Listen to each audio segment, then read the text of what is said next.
Big பாஸ்ல free task எபிசோடில் இன்றைக்கி மணியோட ஃபேமிலி உள்ளே வந்திருந்தாங்க. மணி சார்பாக அவங்களோட அம்மா வந்திருந்தாங்க. வீட்டுக்குள்ளே வந்தவங்க ரொம்பவே வேண்டா வெறுப்பாக தான் வந்திருப்பாங்களோ அப்படிங்கிற மாதிரி தான் தோணுது. ஏன் அப்படின்னா மணிக்கிட்ட பெருசாக எந்த அளவுக்குமே முகம் கொடுத்து பேச மாட்டேன்றாங்க. ஏதோ வந்தோம் பேசணும் அப்படிங்கிற மாதிரி தான் பேசிக்கிட்டு இருக்காங்க.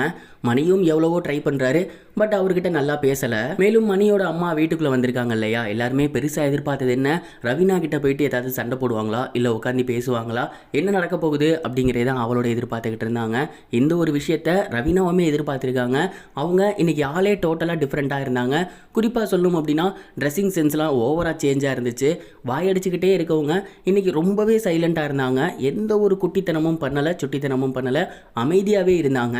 மணி அம்மா வந்ததுக்கப்புறமும் கூட ரொம்பவே அமைதியாக இருந்தாங்க.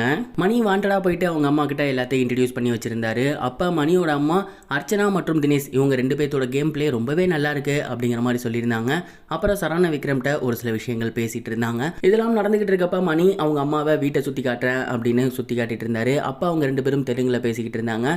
உடனே பிக் பாஸ் குறுக்க என்ன சொல்லியிருந்தாரு அப்படின்னா, நீங்கள் தெலுங்கில் பேசுனீங்கன்னா இங்கே யாருக்குமே புரியாது, பிகாஸ் இது தமிழ் ஷோ, தமிழில் பேசுங்க அப்படிங்கிற மாதிரியான ஒரு ரிக்வெஸ்ட் வச்சு இருந்தாரு. இந்த ஒரு ஃப்ரீ டாஸ்க்ல எல்லாரும் ரொம்ப எதிர்பார்த்தது ரவீனா மற்றும் மணி இவங்களோட ஃபேமிலியை தான். மணி ஃபேமிலி வந்திருக்காங்க. அண்ட் கூடவே ரவீனாவோட ஃபேமிலியும் உள்ள அனுப்பியிருந்தா கண்டிப்பா இந்த ஒரு டாஸ்க் அப்படிங்கிறது பயங்கர ஃபன்னா இருந்திருக்கும்.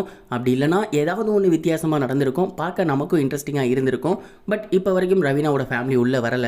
மணியோட அம்மாவும் மணி கிட்ட பெருசா முகம் கொடுத்து பேச மாட்டேன்றாங்க. அண்ட் மோரோவர் ரவீனா கிட்டையுமே போயிட்டு பெருசா பேசின மாதிரி எதுவும் தெரியல. ஒரு வேண்டா வெறுப்பாதான் வீட்டுக்குள்ளேயே வந்திருக்காங்களோ அப்படிங்கிற மாதிரி தான் பார்க்குற நமக்கு தெரிஞ்சிருந்துச்சு. நீங்க இந்த ஒரு விஷயத்தை பற்றி என்ன நினைக்கிறீங்க? அண்ட் இதுக்கப்புறம் யாரோட ஃபேமிலி உள்ளே வந்தால் இன்னும் சூப்பராக இருக்கும்னு நினைக்கிறீங்க? உங்களோட தாட் என்ன அப்படிங்கிறத கமெண்ட் பாக்ஸில் ஷேர் பண்ணுங்கள். இது வரைக்கும் கனெக்டிங் டிவிக்கு சப்ஸ்கிரைப் பண்ணனா மறக்காமல் சப்ஸ்கிரைப் பண்ணிக்கங்க. உடனடி அப்டேட்ஸ் பெறுவதற்கு நோட்டிஃபிகேஷன் பெல்லையும் கிளிக் பண்ணிக்கங்க.